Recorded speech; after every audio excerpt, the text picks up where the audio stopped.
Nous avons toutes les compétences techniques de recherche et d'innovation pour faire de notre région la première région drone de France, et les expérimentations auxquelles nous allons assister sont une première en France et peut-être même en Europe. C'est une filière d'une importance véritablement stratégique pour la France, et la région sud a effectivement un potentiel énorme compte tenu de l'avenir de cette technologie. C'est une grande première pour pouvoir faire des démonstrations à la fois aériennes, maritimes, des robots sous-marins, montrer toutes les possibilités de nos entreprises régionales qui sont vraiment fortes de propositions. On est très fiers et on espère justement avoir l'opportunité de multiplier aussi ces solutions de démonstration.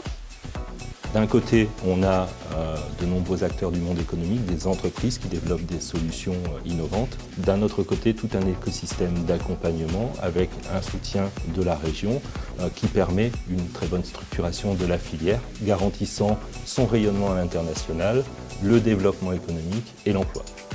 3 scénarios qui ont été imaginés par la région, des scénarios qui mettent en évidence l'intrusion dans une zone non autorisée d'un bateau, des drones aériens qui peuvent aussi rentrer dans la zone alors qu'ils n'avaient rien à faire là. Les capteurs, ce sont des caméras de haute définition, ce sont des radars, ce sont des capteurs qui peuvent être du satellite, qui peuvent être tout type de capteurs, et là-dessus on va analyser les comportements marins. Et quand on aura observé un comportement déviant, la solution d'après va être d'envoyer des systèmes. Là, en l'occurrence, il s'agit de protéger un événement maritime qui pourrait être les Jeux Olympiques, les régates des Jeux Olympiques 2024 à Marseille, mais qui pourraient être d'autres événements à caractère maritime ou proche de la mer. Il faut savoir que le président Muselier est particulièrement sensible à ce sujet.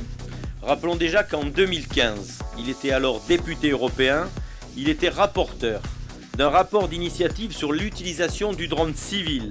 Et c'est ce rapport qui a façonné le droit européen en la matière. Et ce sujet drone qui lui tient particulièrement à cœur, il le développe aujourd'hui à la région.